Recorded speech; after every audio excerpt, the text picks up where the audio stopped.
J'ai fait partie de ceux qui, comme le rappelait Thiémans, ont effectivement essuyé les plâtres de cette formation, qui était au début une formation donc montée par Gilbert Argout, spécialiste des pneumatiques dans l'Antiquité grecque, donc vraiment rien à voir avec la com, et il avait monté cette formation.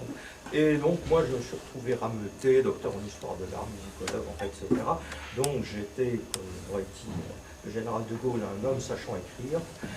Donc je me suis retrouvé effectivement en charge d'un certain nombre de cours, comme ça, pour faire tourner cette formation. Je me souviens même que c'était assez folklorique, parce que cette formation, en fait, la secrétaire de Gilbert Argout m'appelait tous les 15 jours en me disant « Est-ce que vous acceptez de faire ces cours-là en plus ?» Parce qu'il s'est aperçu qu'il fallait ces cours-là, vous, ça va bien vous aller. Ce qui fait que j'ai fini par me trouver avec une succession de cours, surtout que je faisais aussi des cours d'art lyrique en lien avec l'opéra.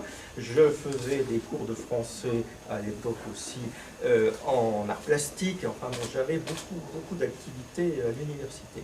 Et j'avais le sentiment qu'on était une assemblée de chargés de cours plein de bonne volonté. On était une espèce de succession de wagons lancés sur une voie de chemin de fer.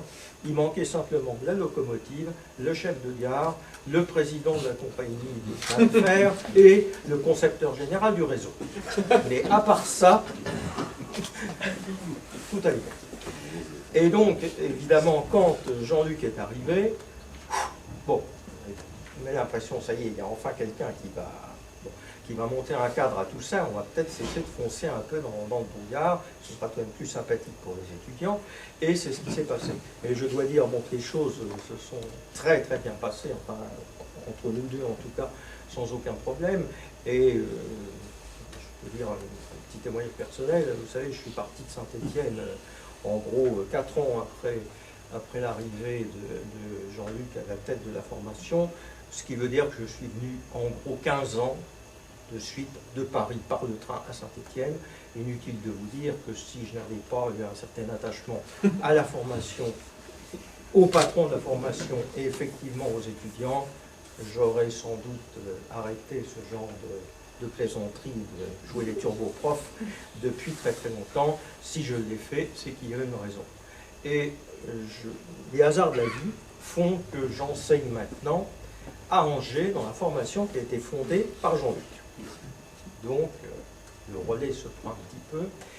Et ce que je vais vous dire maintenant s'adresse en fait aux chargés de cours, parce qu'on a tous fonctionné de la même manière, on nous a tous recrutés sur le même fonctionnement, donc ce qui m'a été dit s'applique évidemment à nous tous. Il se trouve que parmi mes étudiantes d'Angers en ce moment, j'en ai une qui a fait un semestre à Harvard, et je lui ai posé évidemment la question de confiance, et elle m'a dit effectivement, vous fonctionnez comme des profs d'art. Donc, on peut dire que la formation est tout de même une formation qui fonctionne, qui a toujours abrité, qui a toujours encouragé ce type de fonctionnement. Moi, j'étais un personnage un peu exotique au milieu de la com, parce que l'histoire de l'art, la civilisation, le visible dans le pensée occidentale, ce genre de choses, effectivement, ça n'aide pas forcément à faire un journal d'entreprise, mais ça aide à se reconvertir dans 30 ans, peut-être, tout simplement, c'est peut-être ça le but de la manœuvre. Il n'empêche que j'ai pris ça, évidemment, pour un compliment à mon endroit, mais j'ai pris ça aussi pour un compliment pour cette formation, pour celui qui nous a permis de fonctionner comme ça. Oui, on peut regarder Harvard droit dans les yeux, on n'est pas plus mauvais qu'eux, et on est aussi bon qu'eux, et effectivement cet esprit de liberté, ce souci de laisser, je dirais, s'épanouir, pour ne pas dire s'ébaudir la verte prairie, tout simplement l'intelligence de chacun et de chacune de nos étudiants. Je disais toujours que moi, en tant qu'enseignant, je me considérais comme un porte-avions.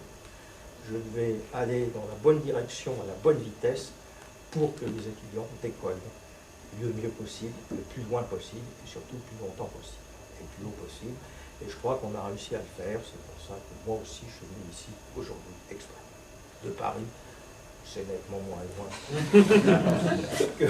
que Bamako, mais il n'empêche que, voilà, j'ai tenu à être là aussi. Merci. Merci.